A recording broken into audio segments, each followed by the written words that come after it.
नमस्कार दोस्तों, चलिए बात कर लेते हैं उत्तर प्रदेश के सभी 75 जिलों की आज की ताज़ा बड़ी महत्वपूर्ण खबरों की। उससे पहले वीडियो को लाइक शेयर जरूर करें और साथ ही ये भी बताएं कि आप इस वीडियो को किस जिले, शहर या गांव से देख रहे हैं। अलीगढ़ नगर निगम में ड्यूटी के दौरान रील बनाने पर आउटसोर्स कर्मचारी अंजू चौधरी पर गिरी गाज, सेवा समाप्त कर जारी किया निष्कासन आदेश। बरेली में विलुप्त होने की कगार पर पहुंची नकटिया नदी को बचाने के लिए छावनी परिषद ने शुरू की कवायद। प्रदूषण अतिक्रमण से जूझ रही किला नदी को भी मदद का इंतजार। संबंध में खाद्य सुरक्षा विभाग की बड़ी छापेमारी। ग्राम प्रधानों के घर पर चल रही अवैध फैक्ट्री से 45 किलो मिलावटी रसगुल्ले बरामद कर किए गए नष्ट। लखनऊ के आशियाना क्षेत्र में बारिश के पानी से भरे गड्ढे में डूबने से 10वीं के छात्र की दर्दनाक मौत, इलाके में पसरा मातम। महाराजगंज के सलौनी भारत नेपाल बॉर्डर पर फर्जी दस्तावेजों के साथ थाईलैंड की महिला गिरफ्तार। इमिग्रेशन और सुरक्षा एजेंसियां कर रही हैं पूछताछ। हापुड़ में गंगा एक्सप्रेसवे पर पलटी ट्रैक्टर ट्रॉली से टकराई तेज रफ्तार कार, महिला समेत 8 लोग गंभीर रूप से घायल, अस्पताल में भर्ती। प्रयागराज सहित पूरे प्रदेश में इलेक्ट्रिक टू व्हीलर खरीदारों को झटका। नई पीएम ई ड्राइवर योजना के तहत मिलने वाली सब्सिडी में की गई कटौती। मेरठ विकास प्राधिकरण इसी महीने से शुरू करेगा 201 आवासीय और व्यावसायिक संपत्तियों की नीलामी। इच्छुक खरीदारों के लिए पूरी प्रक्रिया जारी। अलीगढ़ के मोटर मैकेनिक के होनहार बेटे मोहम्मद साहब को स्विट्जरलैंड में WHO ने किया सम्मानित। वैश्विक मंच पर बढ़ाया देश और प्रदेश का मान। गोरखपुर जनता दर्शन में मुख्यमंत्री ने सुनी 200 फरियादियों की समस्याएं। जमीन विवाद में लापरवाही बरतने वाले राजस्व कर्मियों को निलंबित करने का सख्त अल्टीमेटम। मुजफ्फरनगर में 129 दिन में 22 दोषियों को फांसी की सजा सुनाने वाले ADJ की सुरक्षा को खतरा। बिना अनुमति गनर हटाने पर मचा हड़कंप। आगरा में 94 करोड़ रुपए से बनेगा नया अस्पताल। 250 बेड की होगी क्षमता। अगले महीने से शुरू होगा निर्माण। आगरा की महिलाओं के लिए एक अच्छी खबर है। प्रदेश सरकार ने आगरा जिले में एक नए महिला अस्पताल के निर्माण को मंजूरी दे दी है। इस अस्पताल पर 94 करोड़ रुपए की लागत आएगी और इसकी क्षमता 250 बेड की होगी। अस्पताल DPR यानी विस्तृत परियोजना रिपोर्ट तैयार हो चुकी है और अगले महीने निर्माण कार्य शुरू होने की उम्मीद है। इस अस्पताल में आगरा और आसपास के जिलों की महिलाओं को बेहतर स्वास्थ्य सुविधाएं मिल सकेंगी। विशेष रूप से गर्भावस्था और प्रसव से जुड़ी सुविधाएं यहाँ उपलब्ध होंगी। स्थानीय लोगों ने इस फैसले का स्वागत किया है। आगरा में पहले से ही स्वास्थ्य सेवाओं की कमी की शिकायतें रहती थीं। ऐसे में ये अस्पताल एक बड़ी जरूरत को पूरा करेगा।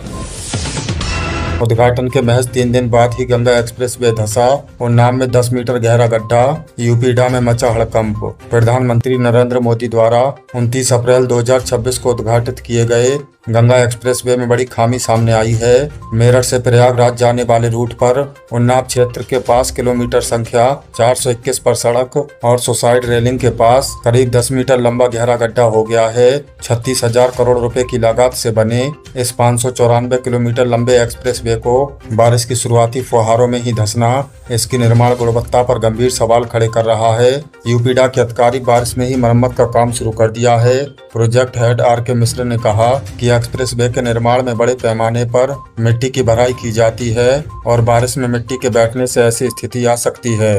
हालांकि स्थानीय लोग और यात्री इसे लीपापोती बता रहे हैं।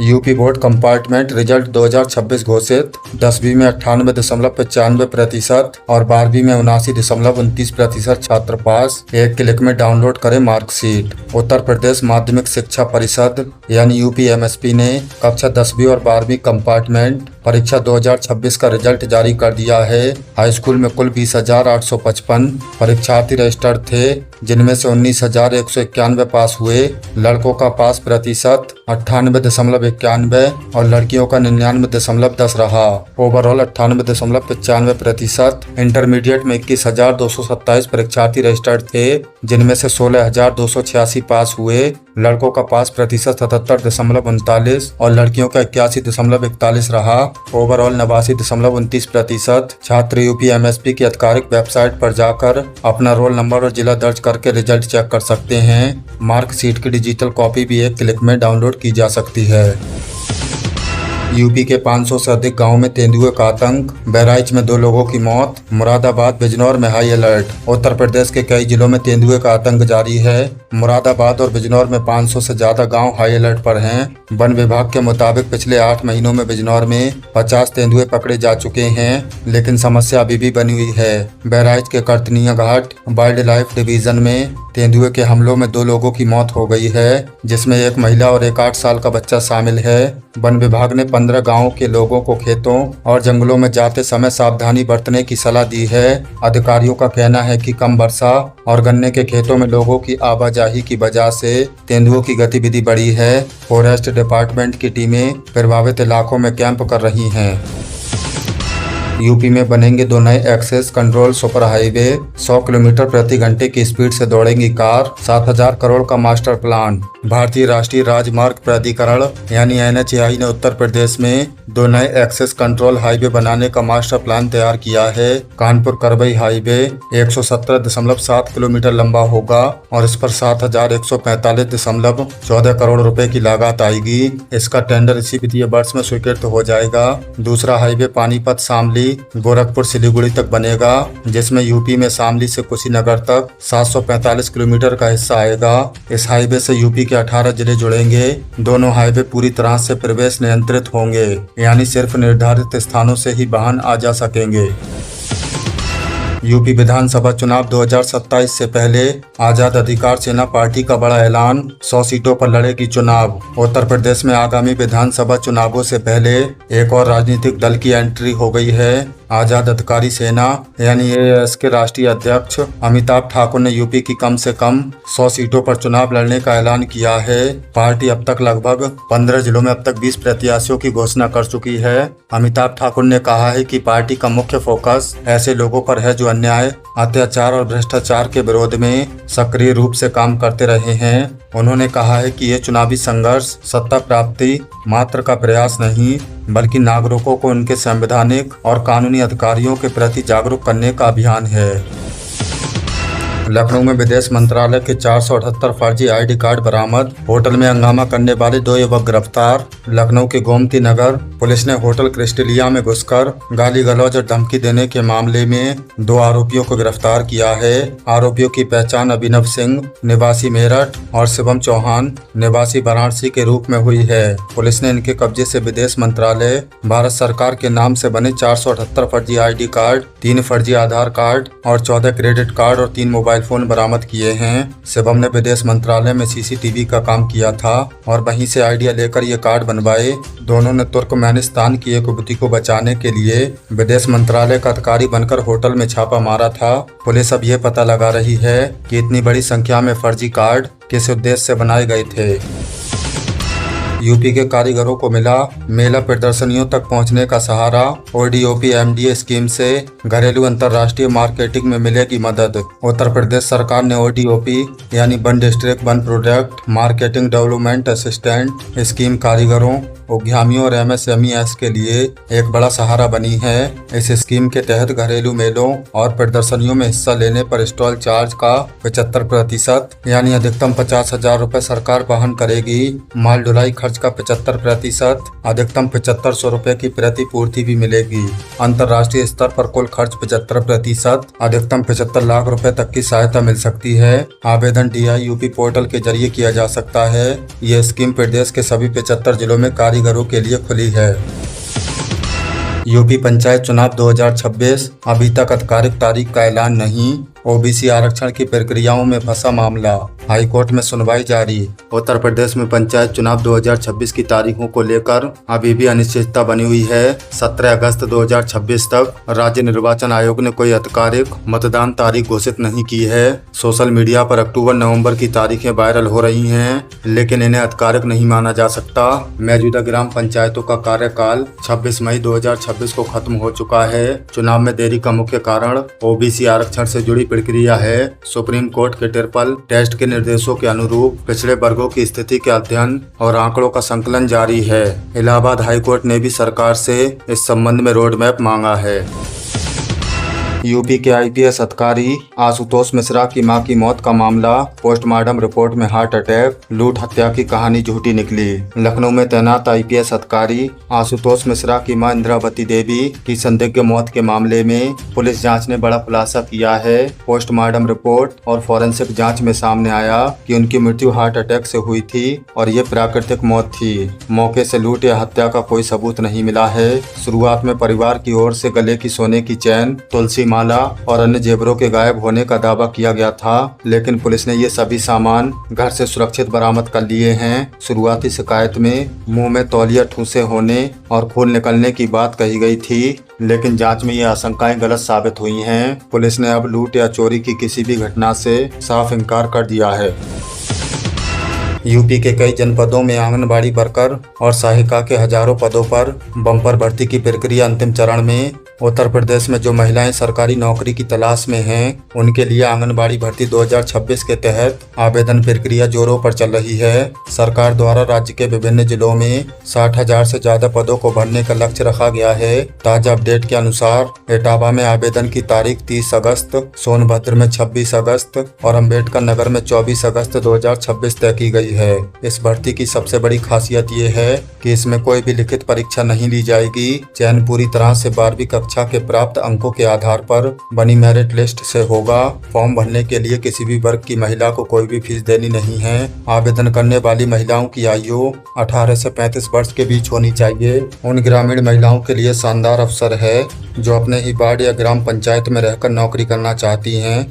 योग्य उम्मीदवार जल्द से जल्द बाल विकास विभाग की आधिकारिक वेबसाइट पर जाकर ऑनलाइन फॉर्म सबमिट कर दें, क्योंकि अंतिम तिथि निकलने के बाद कोई भी नया फॉर्म स्वीकार नहीं किया जाएगा। मनरेगा से जुड़ी बड़ी खबर। यूपी में अब विकसित भारत गारंटी के तहत 125 दिन के रोजगार का नया नियम हुआ लागू। ग्रामीण क्षेत्र के मजदूरों के लिए आज की सबसे बड़ी खबर रोजगार योजना में हुए बड़े बदलाव से जुड़ी है। जुलाई 2026 में पुराने मनरेगा एक्ट की जगह नया विकसित भारत योजना रोजगार और आजीविका मिशन VBG रामजी कानून लागू कर दिया गया है। उत्तर प्रदेश के ग्रामीण मजदूरों के लिए इसमें अच्छी खबर ये है कि अब उन्हें 100 दिन के बजाय पूरे 125 दिन का गारंटी शुदा रोजगार दिया जाएगा। कई मजदूरों के मन में ये सवाल था कि उनके पुराने जॉब कार्ड अब रद्द हो जाएंगे, तो आपको बताने कि आपका पुराना जॉब कार्ड 31 दिसंबर 2026 तक पूरी तरह से मान्य है। इसके बाद ग्राम पंचायत द्वारा नए स्मार्ट जॉब कार्ड जारी किए जाएंगे। काम पाने के लिए ये बहुत जरूरी है कि आपके वर्तमान जॉब कार्ड की KYC पूरी हो और वह आधार कार्ड से लिंक हो। जिन मजदूरों का डेटा मिसमैच होगा उन्हें काम और मजदूरी मिलने में दिक्कत आएगी। आप उमंग ऐप या नए सरकारी पोर्टल पर जाकर अपने जॉब कार्ड का स्टेटस जरूर चेक कर लें, ताकि इस योजना का पूरा फायदा मिल सके। यूपी वृद्धावस्था विधवा और दिव्यांग पेंशन योजना का अहम अपडेट। 1 अप्रैल 2026 से 1500 रुपए प्रति माह की दर से जारी है पेंशन। KYC करवाना अनिवार्य। उत्तर प्रदेश में सामाजिक सुरक्षा के तहत पेंशन का लाभ ले रहे बुजुर्गों, निराश्रित महिलाओं और दिव्यांग जनों के लिए ये एक बहुत ही काम की खबर है। आपको बता दें कि सरकार ने अपना पुराना संकल्प पूरा करते हुए 1 अप्रैल 2026 से ही पेंशन राशि में बड़ा इजाफा कर दिया है। अब सभी पात्र लाभार्थियों को 1000 रुपए की जगह 1500 रुपए प्रति माह के हिसाब से पेंशन दिया जा रहा है। समाज कल्याण विभाग की ओर से अगली किस्त जारी करने की प्रक्रिया चल रही है, लेकिन एक सख्त नियम भी लागू किया गया है कि जिन पेंशन धारकों ने अभी तक अपने बैंक की KYC और आधार लिंकिंग का काम पूरा नहीं किया है, उनका पैसा रोक दिया जाएगा। इसलिए अगर आपके परिवार में किसी को पेंशन मिलती है तो फौरन उनके बैंक जाकर ये चेक कर लें कि खाता NPCI और आधार कार्ड से लिंक है या नहीं। जो लोग नए सिरे से पेंशन योजना में जुड़ना चाहते हैं वे जन सेवा केंद्र के माध्यम से ऑनलाइन आवेदन कर सकते हैं। मुख्यमंत्री कन्या सुमंगला योजना 2026 बेटी के जन्म और उसकी शिक्षा के लिए है। ये योजना शादी से जुड़ी भ्रामक जानकारियों से रहें बिल्कुल सावधान। उत्तर प्रदेश सरकार की मुख्यमंत्री कन्या सुमंगला योजना बेटियों के भविष्य को सुरक्षित करने के लिए चलाई जा रही है, लेकिन समाज में कुछ लोग इसे शादी विवाह से जुड़ी योजना मान बैठते हैं। ये बिल्कुल साफ कर दिया गया है कि कन्या सुमंगला योजना शादी के लिए नहीं है, बल्कि पूरी तरह से बेटी के जन्म और उसकी शिक्षा को बढ़ावा देने के लिए बनाई गई है। इस योजना का उद्देश्य बेटियों को स्कूल कॉलेज तक पहुंचाना है। योजना के तहत बेटी के जन्म से लेकर उसके स्नातक या डिप्लोमा कोर्स में एडमिशन लेने तक कुल 6 अलग अलग किस्तों में आर्थिक सहायता सीधे बैंक खाते में भेजी जाती है। जिन परिवारों की सालाना आय निर्धारित सीमा के भीतर है वे इस योजना का लाभ उठा सकते हैं। आवेदन करने के लिए माता पिता का आधार कार्ड, परिवार का राशन कार्ड और बच्ची का जन्म प्रमाण पत्र होना अनिवार्य है। पात्र लोग महिला कल्याण विभाग के पोर्टल पर जाकर अपना फॉर्म भर सकते हैं। पीएम इंटर्नशिप योजना 2026 युवाओं को हर महीने मिलेगा पूरे 9,000 रुपए का स्टाइपेंड। टॉप कंपनियों में काम सीखने के साथ रोजगार के नए मौके।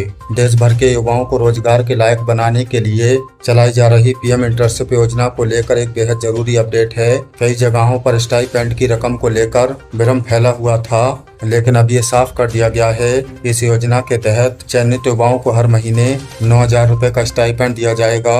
इस योजना का मुख्य उद्देश्य उन युवाओं को काम का असली अनुभव देना है जिनकी पढ़ाई पूरी हो चुकी है और जो नौकरी की तलाश कर रहे हैं। इंटर्नशिप योजना के जरिए युवाओं को देश की टॉप प्राइवेट कंपनियों में ट्रेनिंग का मौका मिल रहा है। इससे न सिर्फ उनके हुनर में निखार आएगा बल्कि इंटर्नशिप होने के बाद उनके लिए बेहतर नौकरी पाना काफी आसान हो जाएगा। जो भी युवा इसके लिए पात्र हैं वे जरूरी दस्तावेजों जैसे आधार कार्ड, पैन कार्ड या एजुकेशनल सर्टिफिकेट के साथ पोर्टल पर जाकर अपना ऑनलाइन रजिस्ट्रेशन कर सकते हैं। किसानों को आधुनिक कृषि यंत्रों पर मिल रही है लाखों की सब्सिडी। ट्रैक्टर और हार्वेस्टर की खरीद के लिए टोकन सिस्टम की प्रक्रिया हुई तेज। उत्तर प्रदेश कृषि विभाग ने राज्य के किसानों की आय दोगुनी करने और खेती को आसान बनाने के लिए कृषि यंत्रों पर भारी अनुदान देने की प्रक्रिया तेज कर दी है। इसके तहत छोटे और सीमांत किसानों को tractor, rotavator, custom hiring centre और फसल अभिशेष प्रबंधन से जुड़ी आधुनिक मशीनों की खरीद पर 50% से लेकर 80% तक की छूट दी जा रही है। हाल ही में इसके लिए 10 अगस्त 2026 तक ऑनलाइन बुकिंग और टोकन जनरेट करने की प्रक्रिया संपन्न हुई है। अब जिन किसानों ने यूपी कृषि विभाग के दर्शन पोर्टल पर सफलतापूर्वक अप्लाई किया था उनके दस्तावेजों का जिला स्तर पर सत्यापन किया जा रहा है। कृषि विभाग का कहना है कि ये प्रक्रिया पूरी तरह से पारदर्शी है और लॉटरी सिस्टम के जरिए लाभार्थियों का चयन किया जा रहा है। जो किसान चयनित होंगे उन्हें बाजार से अपनी पसंद की कंपनी का उपकरण खरीदने के बाद सब्सिडी की रकम सीधा उनके आधार से जुड़े बैंक खाते में भेज दी जाती है। रेलवे में बिना परीक्षा नौकरी पाने का सुनहरा अवसर। आरआरसी एनसीआर में 1853 अप्रेंटिस पदों पर भर्ती शुरू। 10वीं पास और आईटीआई वाले आज ही करें आवेदन। उत्तर प्रदेश के युवा जो रेलवे में नौकरी का सपना देखते हैं और उन्होंने आईटीआई कर रखी है उनके लिए शानदार मौका आया है। रेलवे भर्ती सेल आरआरसी उत्तर मध्य रेलवे एनसीआर प्रयागराज ने अप्रेंटिसशिप के 1553 खाली पदों पर भर्ती के लिए नया नोटिफिकेशन जारी कर दिया है। इस भर्ती प्रक्रिया के तहत फिटर, वेल्डर, कारपेंटर, इलेक्ट्रीशियन जैसे कई ट्रेडर्स में युवाओं को ट्रेनिंग दी जाएगी। इसके लिए शैक्षणिक योग्यता के तौर पर आपका कम से कम 50% अंकों के साथ 10वीं मैट्रिक पास होना और संबंधित ट्रेड में एनसीबीटी, एससीबीटी से मान्यता प्राप्त आईटीआई सर्टिफिकेट होना अनिवार्य है। सबसे खास बात यह है कि इसमें कोई भी लिखित परीक्षा नहीं होगी। आपका चयन 10वीं और आईटीआई में प्राप्त नंबरों की मेरिट लिस्ट के आधार पर होगा।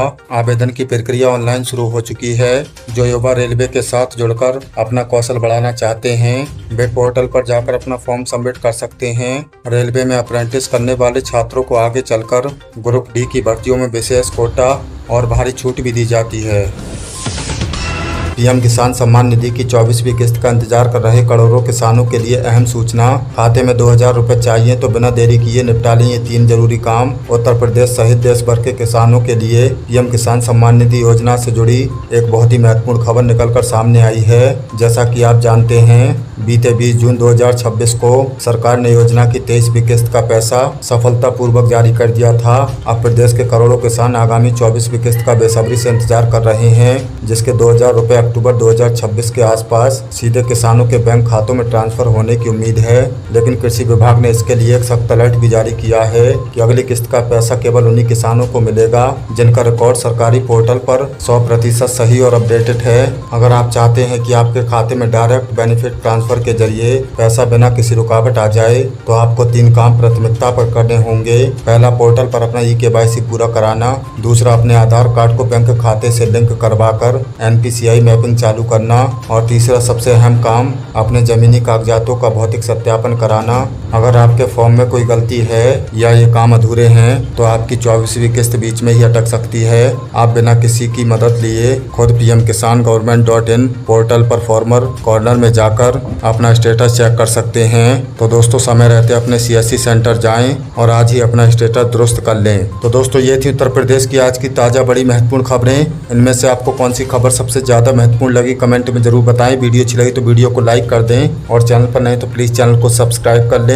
हमारे इस चैनल पर आपको उत्तर प्रदेश से जुड़ी सभी ताज़ा अपडेट मिलती रहेंगी। मिलते हैं अगली किसी वीडियो में नई खबरों के साथ। तब तक के लिए धन्यवाद।